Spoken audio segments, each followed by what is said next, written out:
ఒక చిన్న గ్రామంలో రవి అనే యువకుడు ఉండేవాడు. అతను చాలా తెలివైనవాడు, కాని అతని కుటుంబం ఆర్థికంగా వెనుకబడింది. అతని తండ్రి వ్యవసాయదారుడు, తల్లి గృహిణి. కుటుంబ ఆదాయం తక్కువగా ఉండటంతో రవి చిన్నప్పటి నుంచి డబ్బు విలువను అర్థం చేసుకోవడం ప్రారంభించాడు. ఒకరోజు రవి తన స్నేహితులందరితో స్కూల్లో ఉండగా వారు బ్రాండ్ బట్టలు, ఖరీదైన లంచ్ బాక్స్లు, కొత్త ఫోన్ల గురించి మాట్లాడుతుంటే అతను మాత్రం తన పాత బాక్సును చూస్తూ లోలోపల బాధపడ్డాడు.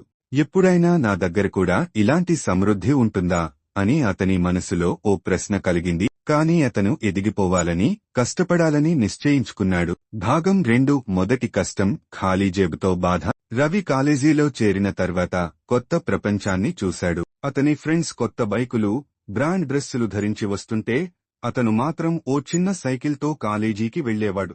ఒకరోజు అతని ఫ్రెండ్స్ అన్నీ కలిసి పిజ్జా హట్కి వెళ్లాలని ప్లాన్ చేశారు. రవికి వెళ్లాలనిపించింది, కాని అతని జేబులో 10 రూపాయలు మాత్రమే ఉన్నాయి. రవి, నువ్వు కూడా రా అని ఫ్రెండ్స్ అడిగారు. అతను చిన్న నవ్వుతో, నాకు చిన్న పని ఉంది, మీరు వెళ్ళండి అని చెప్పి బాధతో ఇంటికి తిరిగొచ్చాడు. అప్పుడు అతనికి నిజంగా డబ్బు విలువ ఏమిటో తెలిసొచ్చింది. అవసరమైనప్పుడు మన దగ్గర డబ్బు లేకపోతే ఎన్నో అవకాశాలను కోల్పోతామని అతను గ్రహించాడు. భాగం 3.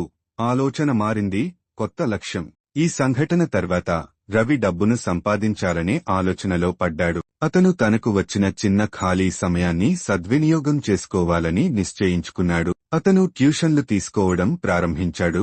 చిన్న పిల్లలకు గణితం బోధించేవాడు. ఆ కొద్ది ఆదాయం అతనికి కొత్త ఉత్సాహాన్ని ఇచ్చింది. ఖాళీ జేబుతో జీవించడం ఎంత కష్టం అనేది తెలిసిన రవి ప్రతి రూపాయిని జాగ్రత్తగా ఖర్చు చేయడం ప్రారంభించాడు. భాగం 4. ఈ కష్టమే విజయానికి మార్గం. కాలేజీ చివరి సంవత్సరం నాటికి రవి చిన్న సాఫ్ట్వేర్ ప్రాజెక్టులు తీసుకుని డిజైన్ పనులు కూడా చేయడం ప్రారంభించాడు. అతని టాలెంట్ కొంతమందికి నచ్చింది. అతనికి మరిన్ని ప్రాజెక్టులు రావడం మొదలైంది. కొన్నాళ్లకు అతను ఓ చిన్న ల్యాప్టాప్ కొనుగోలు చేశాడు. ఇది అతని జీవితంలో పెద్ద మైలురాయి. ఇప్పుడతనికి ఖాళీ జేబు కష్టమే డబ్బు విలువను అర్థం చేసుకునే బలమైన పాఠం నేర్పిందని అతను గ్రహించాడు. భాగం 5. విజయగాథ, ఖాళీ జేబు నుంచి సంపన్నుడి దిశగా. కొన్నేళ్లకు రవి పెద్ద కంపెనీ స్థాపించాడు. ఇప్పుడు అతని దగ్గర డబ్బు ఉంది, కానీ అతను తన ప్రారంభ దశను మరవలేదు. అతను నిస్సహాయంగా ఉన్న యువతకు ఉచితంగా టెక్నికల్ ఎడ్యుకేషన్ ఇచ్చే కార్యక్రమాలు ప్రారంభించాడు. అతను అన్నాడుగా, ఖాళీ జేబు ఒక గొప్ప గురువు. ఇది కేవలం రవి కథ కాదు, ఇది ప్రతి ఆరంభ స్థాయిలో ఉన్న వ్యక్తికి ప్రేరణగా నిలిచే కథ.